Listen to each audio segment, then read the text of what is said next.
Hey guys, welcome to Brenda's Kitchen. Today I baked 2 pumpkins. Last night I baked a huge pumpkin and I pureed it and putting it away for the winter. You can use pumpkin in whatever you want. Smoothie, cookies, cakes, whatever you want to do, you can do with pumpkin. I don't confess to be no kind of pro or anything. I am new at this gardening thing. These are the pumpkins that I grew in my garden. So I wanted to share that with you guys. Hey guys, I wanted to share with you guys. I hope you guys are having a wonderful day. I want to share you guys me baking my pumpkins. I have baked the pumpkins. It's 2 of them, small pumpkins. And these pumpkin right here are more sweeter than the big jack-o'-lantern pumpkins. So if you're getting pumpkins to like bake and roast and to put in the freezer for, for your pies and cake and whatever, I like the smaller ones. The smaller pumpkins are more sweeter than the jack-o'-lantern pumpkins. But you can use those now. I mean, that's all you have. You can use them and do them the same way. I'm just saying. The smaller pumpkins to me are a little bit sweeter. Now, I'm doing this the way I can remember. I know you bake the pumpkin, so I baked the pumpkin in the oven for 2 hours at 350. Now, it depends on how big your pumpkins are. You may want to put it on 400. But I put mine on 350 for 2 hours. And now I have taken them out of the oven. I have taken the pumpkins out of the oven. As you can see right here, it is still steaming. And so see how easy the peel comes off? I hope you can see me. I hope you can see me good. Let me try to move you a little bit closer, just a little bit. Okay, maybe that'll help. Okay, this is one of the pumpkins, and it is still hot, so you have to be careful. That's how small the pumpkin were, see? And so to peel the pumpkin, you get a knife, and be careful because it's hot. And some of it, you can just peel it off. Peel off. Just peel off. Peel off. Peel off. Just keep peeling until you get everything off there.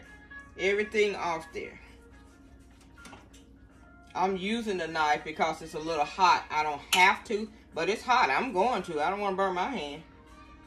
Hey guys, how y'all doing? How y'all doing? Miss Brenda in the kitchen again. We had pumpkins from my garden, and I bought the 2 jack-o'-lanterns for my smaller grandkids, my 2 small grandkids. And so these are the 2 that came out of my garden.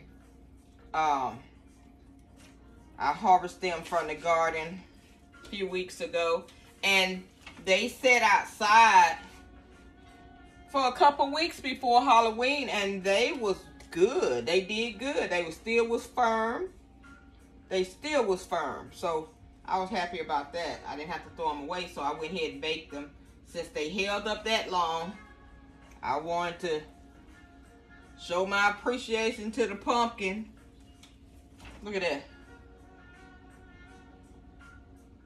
Show my appreciation.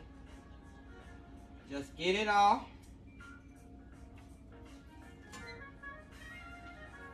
And this right here gonna go into this bowl. It's hot, so I'm trying not to burn myself. But see here, all of that goes into the bowl to be pureed. That was the entire side of a pumpkin, whole. I cut it in half.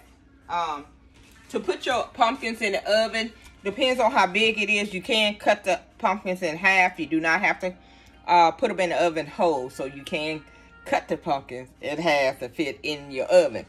Mine was so big, I didn't think to cut it. I mean, I did take the top off of the pumpkin, the big jack-o'-lantern. I did take the top off and then put it in the oven, but it was real tight. So it's best for you to cut your pumpkins up and put them in the oven like that.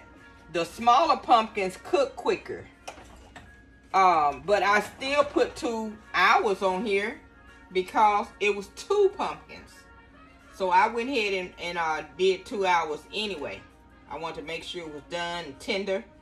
It's tender. That's how you know the pumpkin is ready. If you take your knife and stick it in your pumpkin and go in there and come out like that, it's ready. It's good. It's ready to go. Ready to come out the oven. Okay, let me see if I got all of this peeled. Just about. Try not to waste anything. Make sure I get all the peelings off.